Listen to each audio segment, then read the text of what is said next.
గురుభ్యో నమ. శ్రీమాత్రే నమ. పరమేశ్వరుని దివ్యపాద పద్మాలకు నమస్కారం చేసుకుంటూ వీడియోలోకి వెళ్ళిపోదాం. శ్రీ పద్మ పురాణాంతర్గత సంపూర్ణ కార్తీక మహత్యం నందలి 27వ రోజు పారాయణంలోకి వెళ్దాం. నిన్నటి రోజున చోళుడు విష్ణుదాసుడు వాళ్ళ కథ చూసాం కదా. స్వచ్ఛమైన భక్తి ముఖ్యం, ఆడంబరాలు కాదు. యజ్ఞయాగాదులు ఎన్ని చేసినా కానీ స్వచ్ఛమైనటువంటి భక్తికే పరమాత్మ లొంగుతాడు అన్న విషయాన్ని విష్ణుదూతలు చెప్పగా ధర్మదత్తుడు విన్నాడు. విని జై విజయులు ఎలాగా వాళ్ళకి అంత స్థితి ఎలా వచ్చింది, విష్ణు ద్వారపాలకులుగా జై విజయులు ఉన్నారు అంటే వాళ్ళు చేసుకున్న పుణ్యం ఏంటి, ఆ విషయాలన్నీ కూడా నాకు తెలియాలి అని అనగంగానే విష్ణుదూతలు చెప్తూ ఉంటారనమాట. తృణబిందుడు కూతురు దేవహూతి, ఆమె ఎందుకు కర్దమ ప్రజాపతికి 2 కొడుకులు పుట్టారు. ఒకటి పేరు జయుడు, ఇంకొకటి పేరు విజయుడు. వాళ్ళు కూడా అష్టాక్షరి దివ్య మహామంత్రాన్ని వాళ్ళు పఠించడం వల్ల, జపించడం వల్ల వాళ్ళకి కూడా విష్ణు సాక్షాత్కారం కలిగింది, వేద విధులయ్యారు. వాళ్ళు యజ్ఞయాగాదులు చేయడంలో దిట్ట. చాలా బాగా యజ్ఞాలు, క్రతువులు, హోమాలు ఎంతో వేద ప్రోక్తంగా చేస్తూ జరిపిస్తూ ఉంటారు.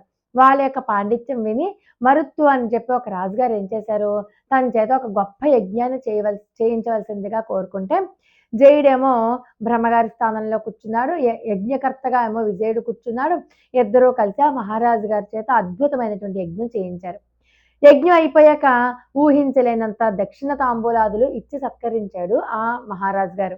మహారాజు గారు ఎప్పుడైతే దక్షిణ తాంబూలాలు ఇచ్చి ఘనంగా సత్కరించారో జై విజయులు అనుకుంటారు, ఎవరి యజ్ఞాలు వాళ్ళే చేసుకుందాము అంటూ అనుకున్నారనమాట. అంటే ఇద్దరు కలిసి కాకుండా ఎవరికి వాళ్ళు విడివిడిగా చేయించుకుందాము, ఎవరికైనా వస్తే చేయిద్దామని చెప్పి అనుకుని ఈ దక్షిణని పంచుకోవాలని చెప్పి వాటాలు వేసుకున్నారు. ఆ వాటాలు వేసుకోవడంలో ఎక్కువ తక్కువలు వచ్చాయి. వాదోపవాదాలు, నాకు ఎక్కువ కావాలి అంటే నాకు ఎక్కువ కావాలి అని చెప్పి వాదోపవాదాలు వేసుకున్నారు.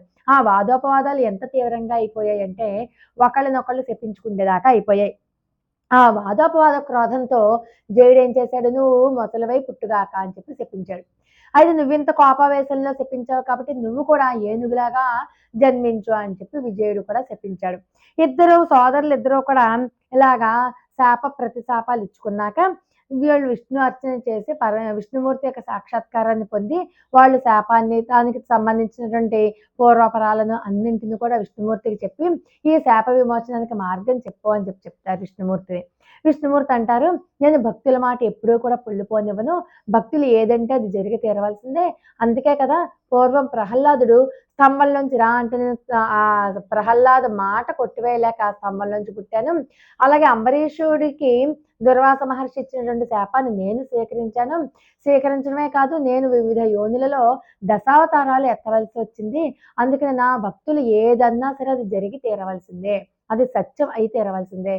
కాబట్టి మీరు శాపాలు ప్రతిశాపాలు ఇచ్చుకున్నారు కాబట్టి మీ శాపాలు మీరు యథావిధిగా అనుభవించండి, శాపకాలం పూర్తయ్యాక అప్పుడు తిరిగి మీరు వైకుంఠానికి రండి అని చెప్పి విష్ణుమూర్తి వాళ్ళకి ఆదేశాలు ఇచ్చి అంతర్ధానం అయిపోయాడు.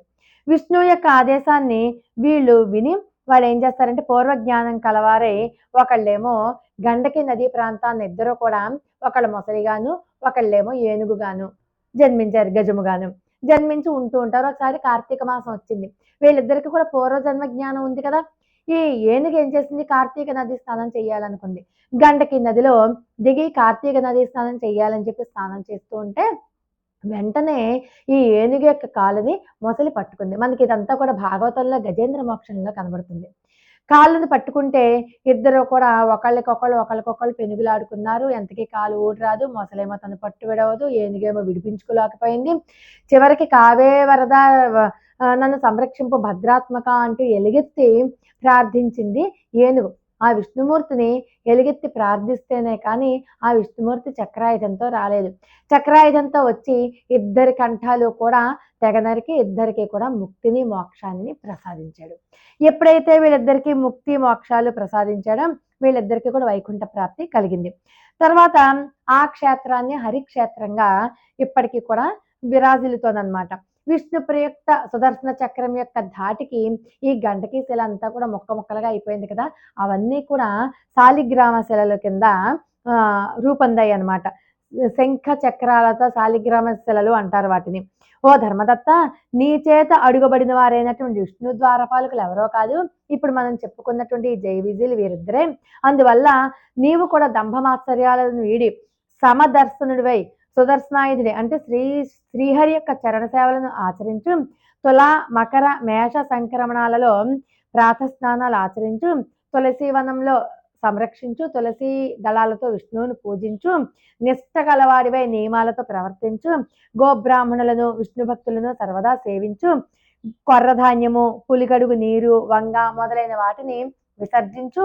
జన్మ ప్రభృతిగా నీవు అనుష్ఠిస్తున్నటువంటి ఈ కార్తీక విష్ణు వ్రతం కంటే కూడా దాన తపో యజ్ఞ తీర్థాలు ఏవి కూడా గొప్పవి కావు అని చెప్పి తెలుసుకో.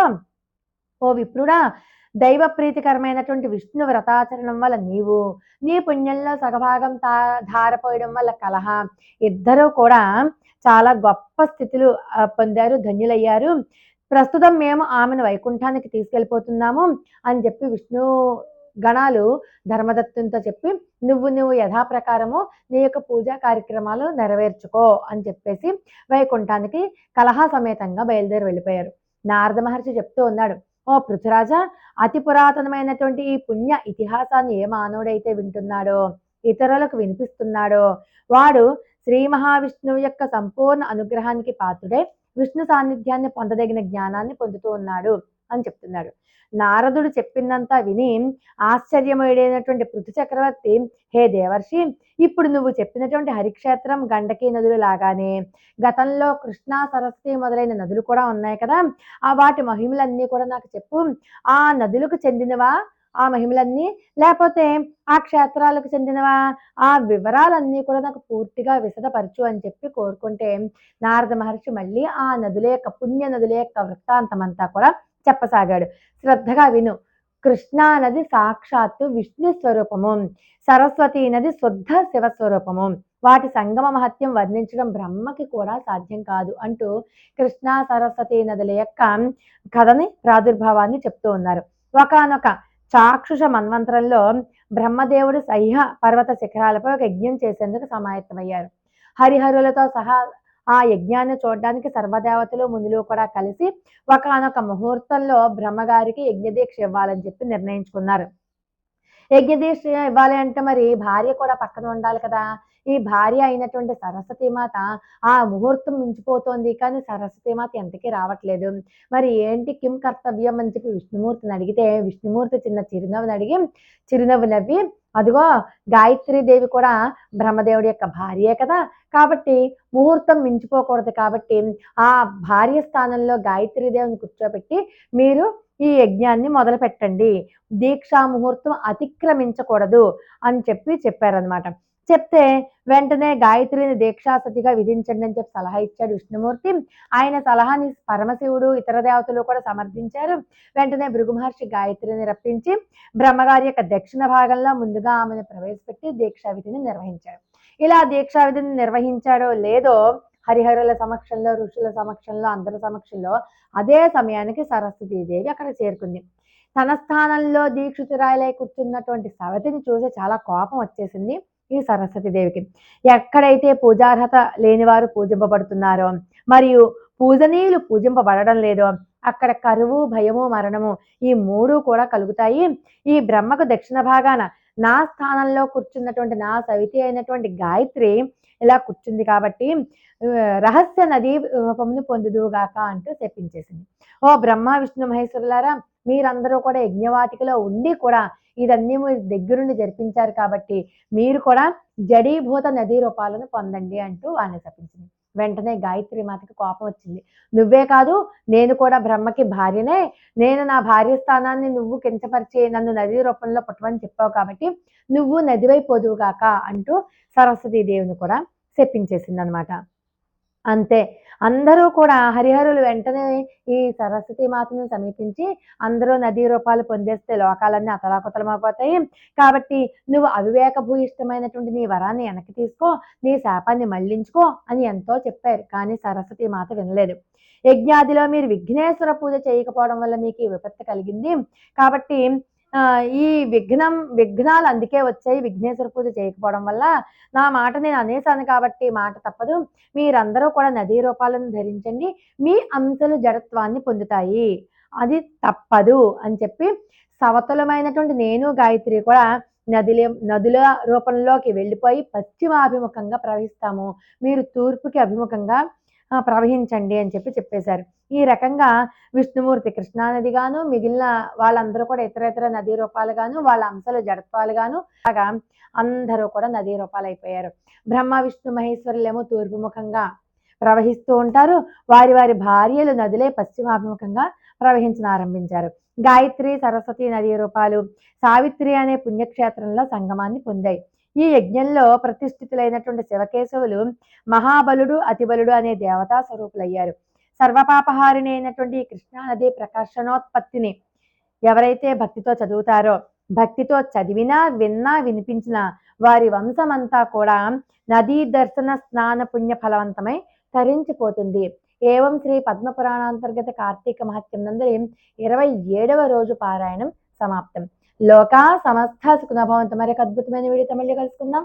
అంతవరకు నమస్కారం.